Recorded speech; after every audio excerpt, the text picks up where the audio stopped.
Good evening, everybody. I'm in my shop tonight. Man, I've got something I'm excited about. I got a little project I'm working on.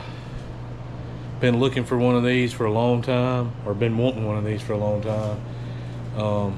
And anyway, I've finally got my hands on one, and here I'm gonna turn the camera around and show you.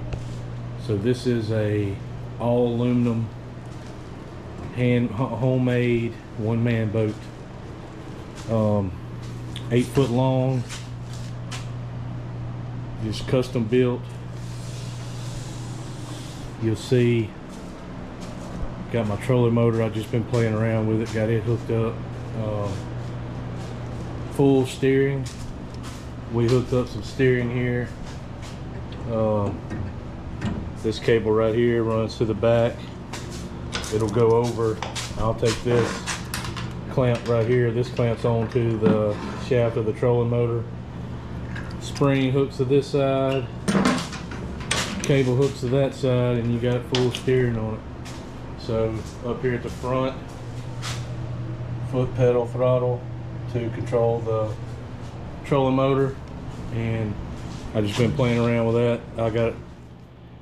I've actually got a lithium battery ordered that's only like 20 something pounds, and for a trolling motor, and I got another little I think a 20 amp 12 volt lithium battery ordered, where I'm gonna hook some ports up to, like maybe a port here, port up front up there, to charge phones, cameras, when I'm videoing, you know, when I'm out on the water fishing. And also I want to put a little depth finder on this thing. So guys, this is I've been looking for one of these, or I've been wanting one of these for a long time, and there's a gentleman not far from me that builds these things, and man, you can modify them any way you want. This is going to be a game changer for me at my place in Tennessee on the river.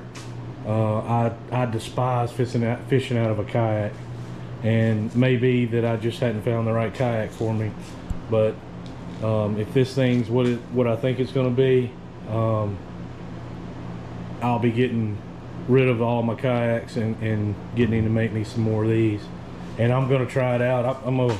Like I said, I've got some stuff ordered. I think the holidays are going to mess up with them getting here, but I'm gonna get all this hooked up temporarily, and when we go up to our place after Christmas to visit my wife's family and stay at our cabin and all, I'm gonna take this with me and try it out up there on the river. And if it works like I think it's going to, then I'm gonna have him build 2 more, one for my wife and one for my son. And then my daughter, she's small enough to where she can ride in with one of us, you know. So anyway, I'm gonna hook up some things. Like I got a Millennium boat seat I'm gonna install tonight, and I'm gonna get all these wires wrapped up so they don't get nicked. You know, I just got them laying in here right now, so I'm gonna get them wrapped in this coating, get my seat installed in here on the pedestal. I gotta figure out what I'm gonna put in the floor. This floor, it's got a little bit of grip to it. I don't know if I want to put carpet in it right now, or you know, put some kind of coating, like a texture coating. I've used some of that before in a boat, where you roll it on. But anyway, all right guys, I'm gonna get started on this and start getting all this stuff hooked up. Man, I'm excited about this thing. So y'all just don't know.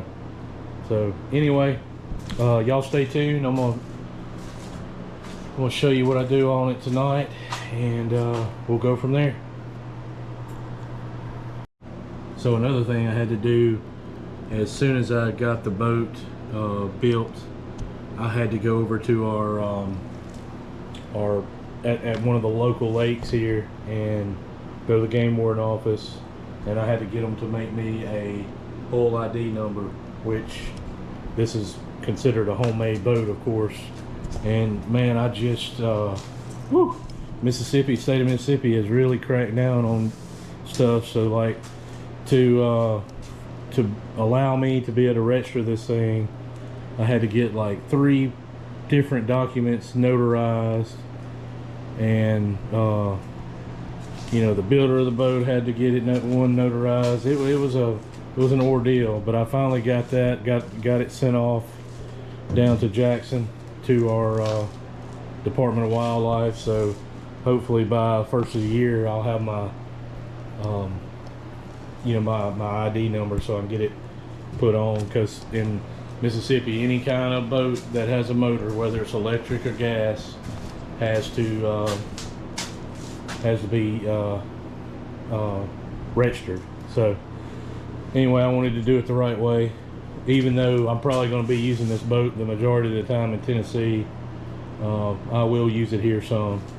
So anyway, I'm gonna get started on all this wiring and the seats, so stay tuned. All right, so I'm gonna start wrapping this wire in this little coating, tubing, whatever you want to call it. I just got this at Home Depot, but I figure it'll be best because, man, there's some sharp edges on this aluminum here that could cut that wire. So better safe than sorry. So what I always say. So I'm gonna start wrapping it.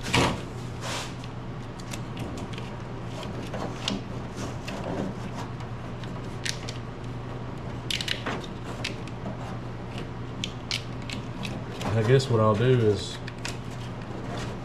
once I get it all wrapped and put in place, I'll come back and tape it up like with electrical tape.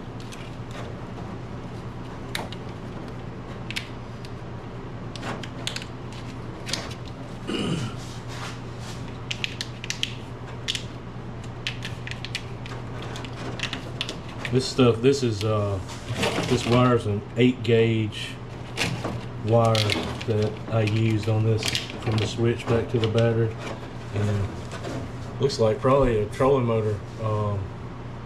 The trolling motor wire is probably a little heavier than 8-gauge. It looks like maybe a 6-gauge or something, but I'm not sure. But I think this 8-gauge is going to be perfect to hold up to the amperage that trolling motor is going to use. That's a, I don't know what size, like maybe a 40-pound thrust trolling motor. I can't remember. I've had that trolling motor for years. But you see how this stuff just is split down the middle. You just kind of gotta work it in there.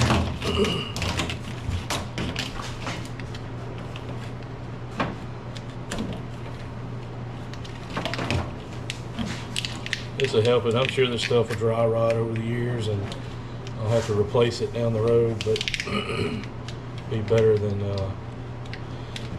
just leaving a bare naked wire out there to get cut on some of this.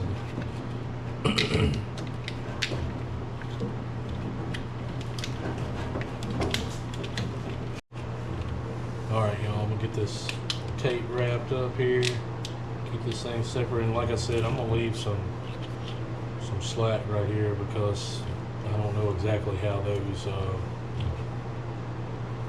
plugs that I ordered are gonna work. You know, how much space they got in, you know, between them and all that. So I'll leave a little slack there. I'm just gonna go around, move over an inch or two every time, just enough to keep that thing sealed off there. That'll be good. Like I said, I realize, I know this is going to break down in the sunlight, and heck, it's going to be constantly getting water on it, you know, when I'm out fishing. But it'll be easy to replace down the road. All I do is just cut a slit down that seam where I got all this tape and put a new one on. Like I said, these things went but like $6 or $7, so it's worth it. Very well worth it. That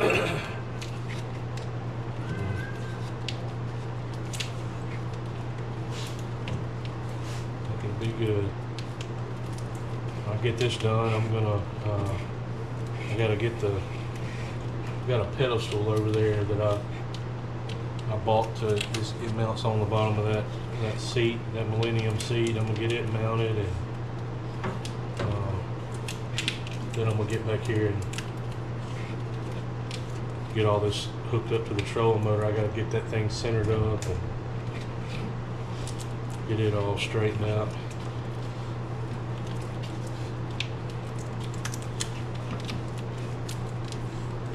Hey, I was gonna, while I'm doing this and wrapping, I know this is boring sitting here, boring sitting here and watching me wrap tape around this thing, but I was thinking about it when I said it earlier. I never have used one of those lithium batteries, and you know, I watched some YouTube videos on it. So any of you guys watching have ever had any dealings with a marine lithium battery? Let me know. I'd love to you know, comment on the video here and let me know, yay or nay, they good, bad, you know, what's your thoughts on them if you've used them before. All right, I got that that coating tubing or whatever you want to call it wrapped. Got it installed, got tape around it. That way y'all didn't have to sit there and watch me wrap that whole thing. It took a minute to wrap it all, but you see I just tucked it down right in here on both of these spots. Got it run up, goes into this little housing on the foot pedal here. So all right, I'm gonna move on to getting this new Millennium seat installed right here. All right, so I got my base up here. I actually I bought this base from Walmart the other day. I bought it and actually a seat from Walmart that they had marked down, which here, I'll show it to you real quick.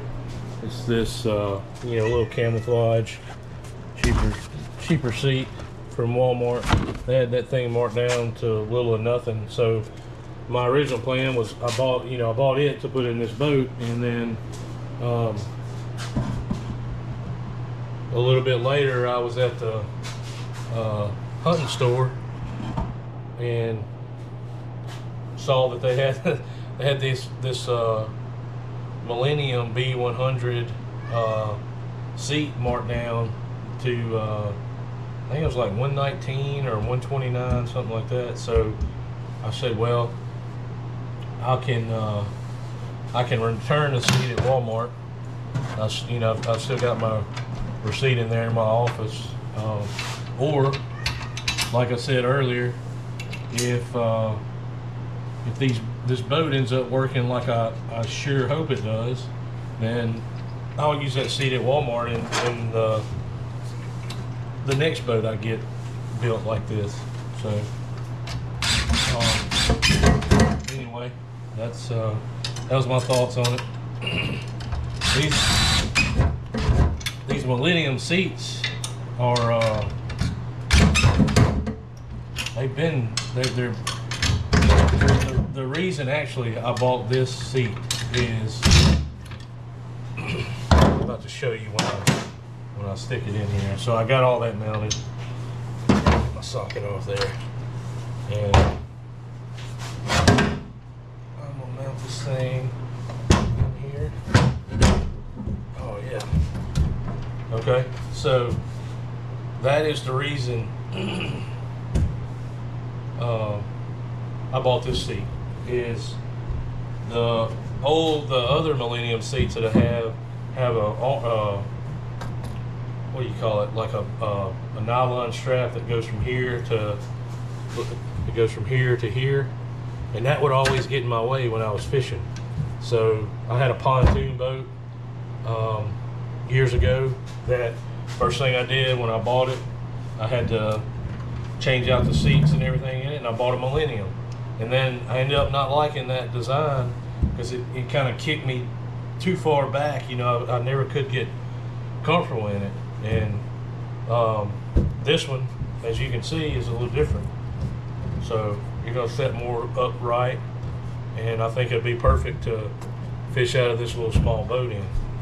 And I love these Millennium seats, the Millennium lock-ons for deer stands and the Millennium ladder stands. I absolutely love them.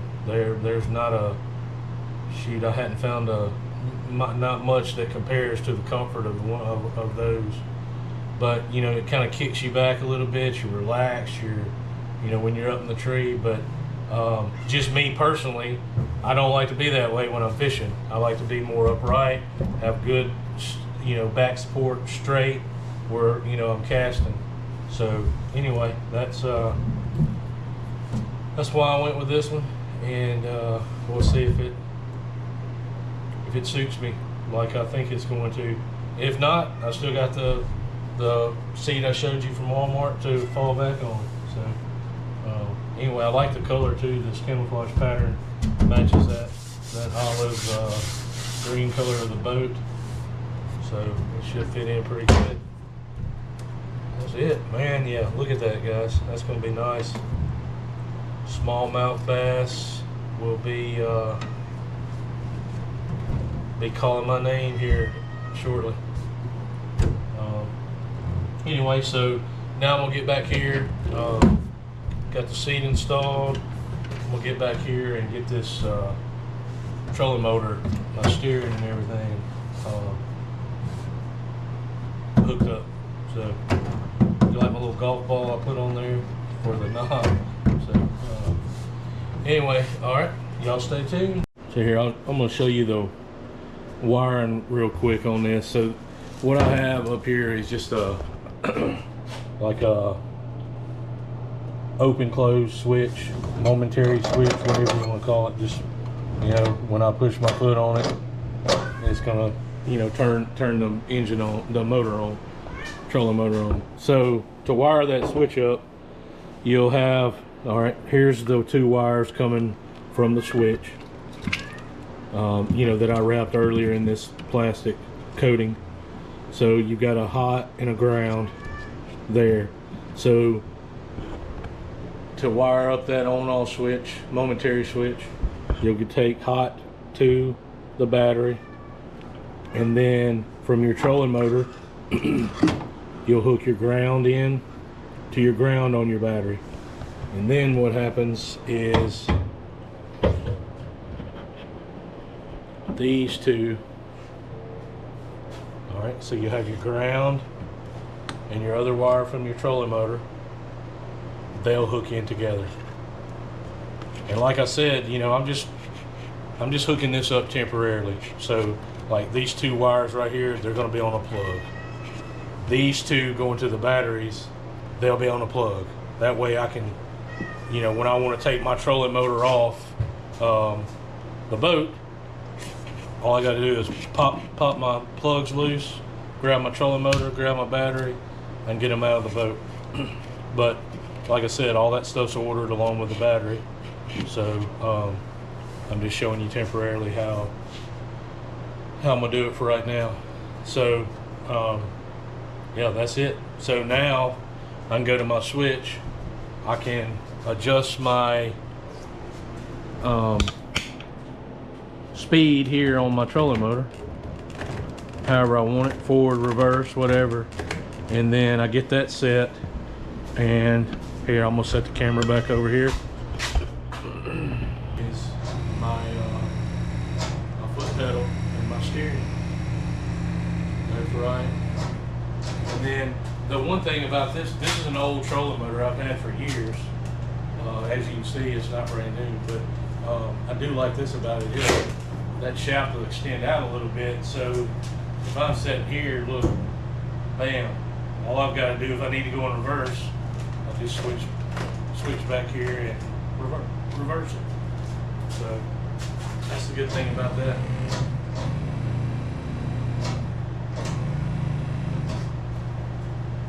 All right, guys, this thing, I hope next week, after Christmas, when I'm up there at our place in Tennessee, that I find out this thing is going to be the ticket for me and replace my very uncomfortable kayaks. With that, I hope I didn't bore y'all tonight with this. I'm gonna work on trying to find something to put in the floor of this thing. Y'all have any suggestions? Please comment. If you got a lot of experience with boats and stuff like that, you've done something over the years and one of yours that has worked well in the floor, let me know. Carpet is good, you know. I mean, I get it. It feels good under your feet, and you know it's a good anti-slip deal. But I always get so nasty. So in that river up there in Tennessee that I'm going to be fishing on a lot is, you know, of course there's rocky bottoms and there's a lot of small rocks. So getting in and out of this thing and, you know, wading, getting back in, I'm gonna put a ton of rocks, little small rocks in the carpet. But you know, I don't know. Maybe a coating is the best thing, or some kind of rubber mat. But I looked around a little bit online of like rubber mats and stuff, and most things I found were black. So, and black, you know, in the summertime is not going to work on your feet, so it'll draw a lot of heat to it. But anyway, guys, I appreciate y'all watching. Like I said, stay tuned after Christmas. I'm gonna try this bad boy out, and then tomorrow, me and Max, my son Max, and McLean, our cousin McLean, that he and Max are the same age. We're gonna go to our cabin in Tennessee and do some hunting on our lease up there. So we'll be up there tomorrow, Friday, Saturday. We'll be up there for 4 days. So y'all stay tuned for that too. And I appreciate you guys watching. Subscribe, like, share, comment, and God bless you all. Thank you. All right, guys. So here's the plugs I bought to make it easy to unplug everything from the battery. Here's the trolling motor battery. It's a Newport brand. It is a 50 amp per hour. Let me know if you have any information on this. And here's the little smaller battery, smaller lithium battery that I plan on using for maybe a depth finder, fish finder, depth finder, and you know, charging any of my devices, cameras, phones, etc. with. So let me know if you have any information on this as well. So y'all, I just want to thank y'all for watching my channel. Thank you for watching these videos. Gonna be posting a lot more content really quickly, so y'all stay tuned. And again, like, share, subscribe. Thanks for watching, guys.